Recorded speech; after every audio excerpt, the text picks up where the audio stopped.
Assalamualaikum warahmatullahi wabarakatuh. Salam sejahtera bagi kita semua. Semoga kita semua selalu dalam lindungan Tuhan Yang Maha Esa.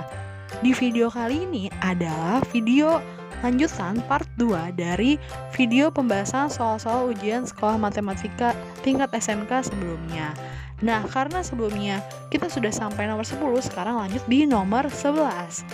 Untuk nomor 11 ini ada soal tentang fungsi komposisi, yang mana fungsi komposisi ini artinya menggabungkan dua fungsi. Di sini ada fungsi P dan fungsi Q digabungkan atau dikomposisikan.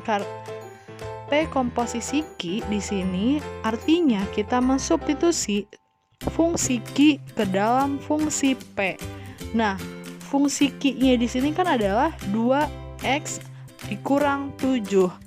2x dikurang 7 ini kita disubstitusi atau diganti ke dalam P sebagai pengganti nilai X yang ada di P. Karena P-nya itu 3X plus 5, berarti di sini 3 dikali 2X min 7 plus 5. Lalu cara menghitungnya ini tinggal dikali aja, 3 dikali 2X, lalu 3 dikali min 7, 3 kali 2X itu 6X, 3 kali min 7 min 21 plus 5.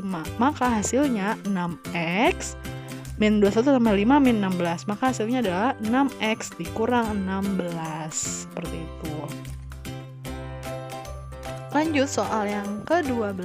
Di sini soalnya tentang persamaan kuadrat. Nah, pertanyaannya adalah persamaan kuadrat yang akar-akarnya 3 dan min 5. Jadi dari akar-akar 3 dan min 5 ini dibuatlah persamaan kuadratnya.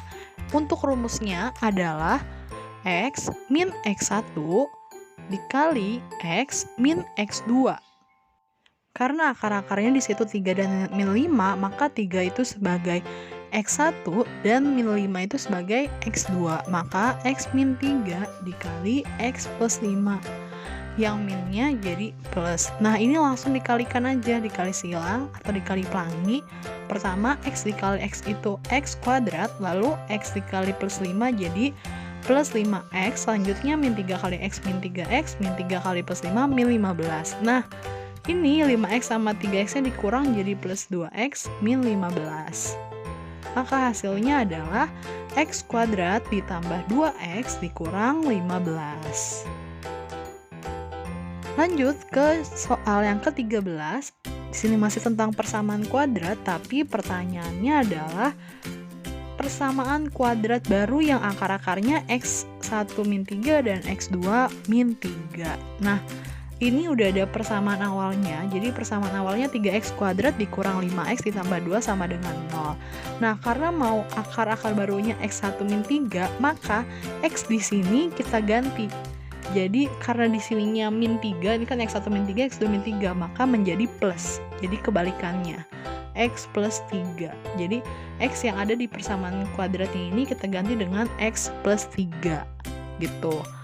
Jadi 3 di sini X plus 3-nya pertama dikuadratkan terlebih dahulu. Cara menguadratkannya, X dikuadratkan itu berarti X kuadrat, lalu 2 kali X kali 3 itu 6X, lalu yang 3-nya dikuadratkan menjadi 9.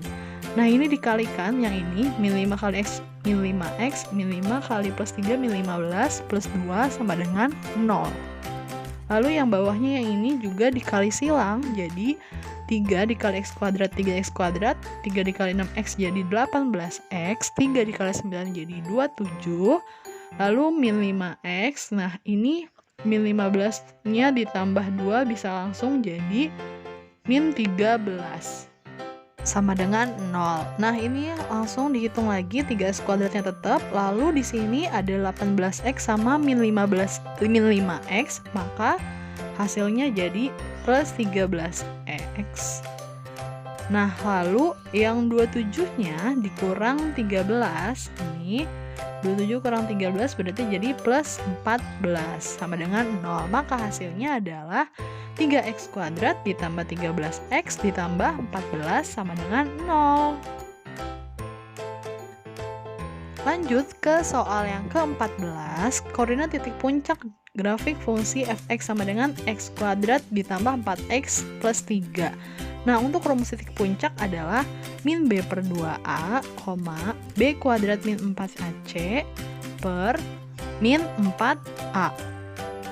Nah, ini untuk mencari, ini kan maksudnya min b per 2 ini adalah sebagai titik x-nya, terus b kuadrat min 4ac per min 4a itu sebagai titik y-nya.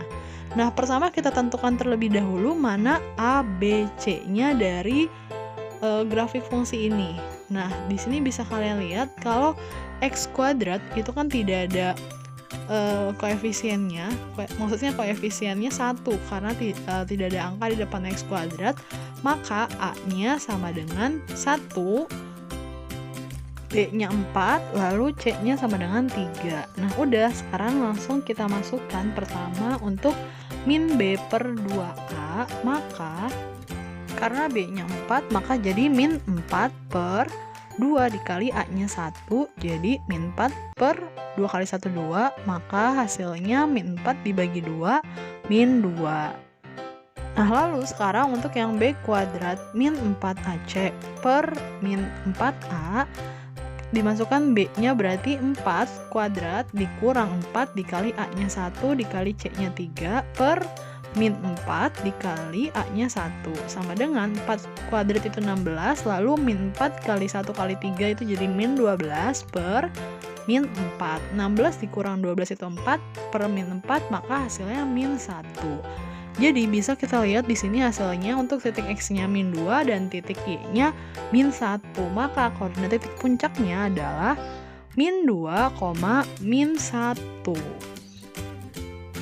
Lanjut sekarang soal yang ke-15. Di sini tentang materi transformasi geometri, ada translasi lalu ada rotasi. Nah, pertama untuk translasi rumusnya di sini x ditambah a, y ditambah b. Nah, titik awalnya di sini min 8,5 berarti x-nya itu yang min 8, y-nya 5.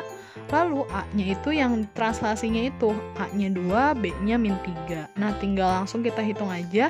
Min 8 tambah 2, lalu y-nya 5 dikurang 3. Min 8 tambah 2 itu min 6, lalu 5 dikurang 3 jadi 2. Maka hasil translasinya min 6,2. Nah, sekarang sudah ditranslasi, lalu dilanjutkan rotasi. Untuk rotasi yang berpusat di 0,0 sejauh 90 derajat, itu rumusnya adalah min y, x. Nah, di sini tadi kan hasil translasinya min 6,2.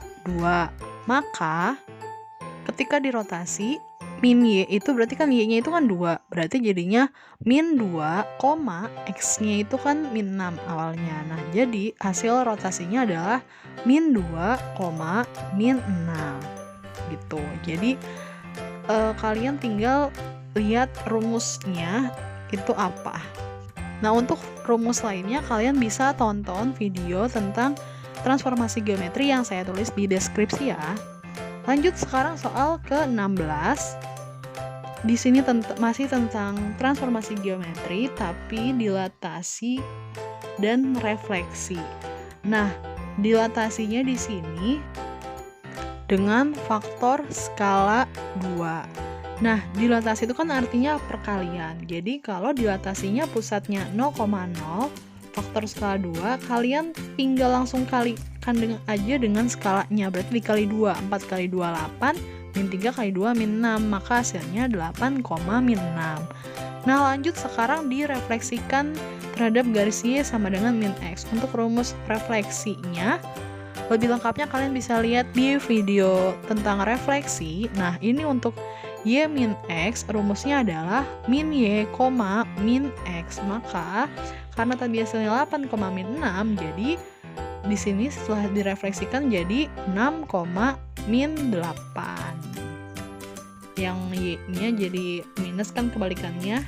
Yang min 6 jadi 6, terus yang 8-nya jadi min 8. Seperti itu.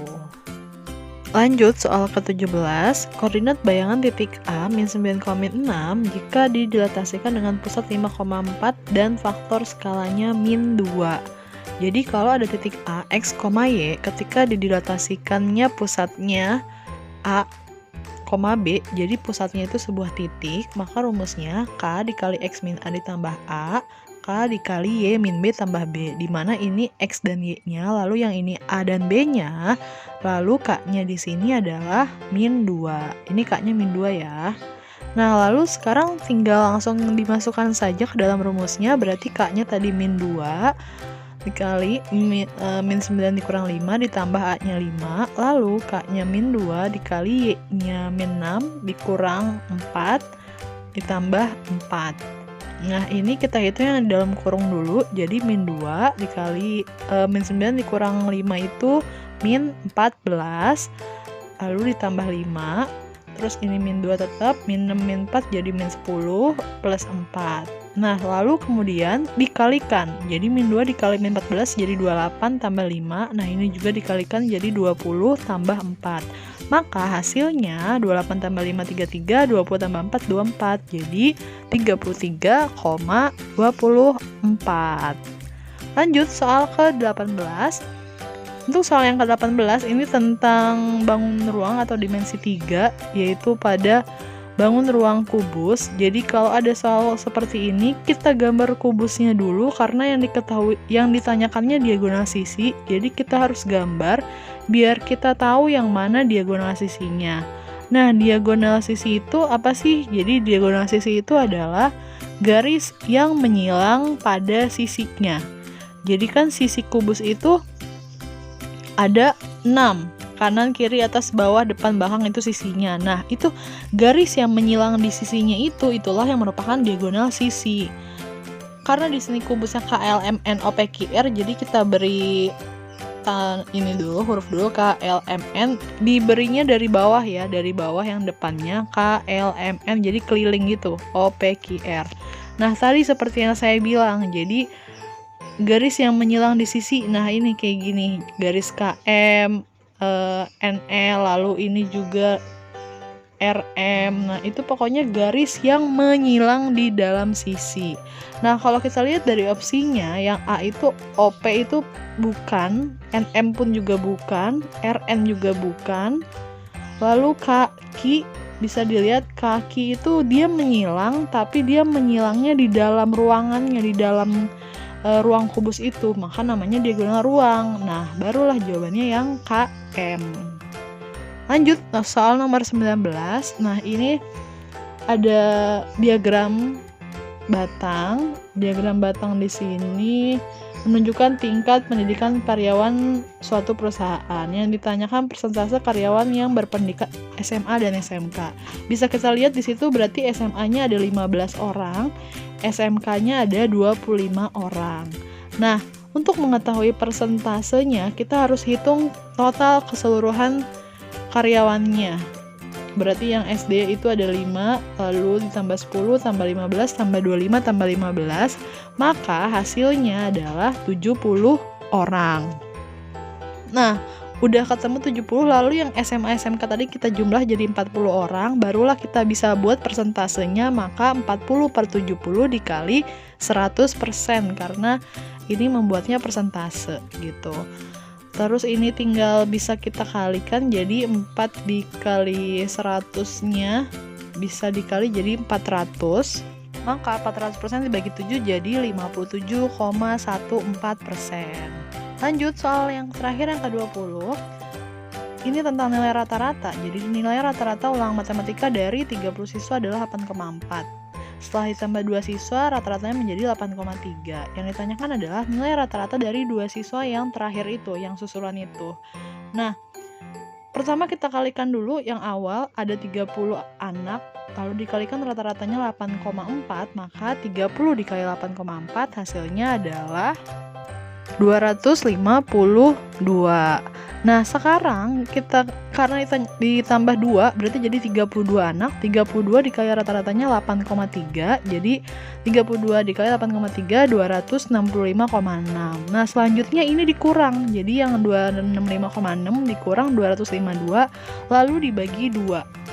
Kenapa dibagi kedua? Karena kan rata-rata dari 2 siswa yang tambahan itu. Jadi ini dikurang 13,6 lalu dibagi 2, maka hasilnya jadi 6,8. Oke, seperti itu. Cukup sampai di sini penjelasan kali ini, semoga dapat dipahami. Terima kasih. Wassalamualaikum warahmatullahi wabarakatuh. Selamat belajar.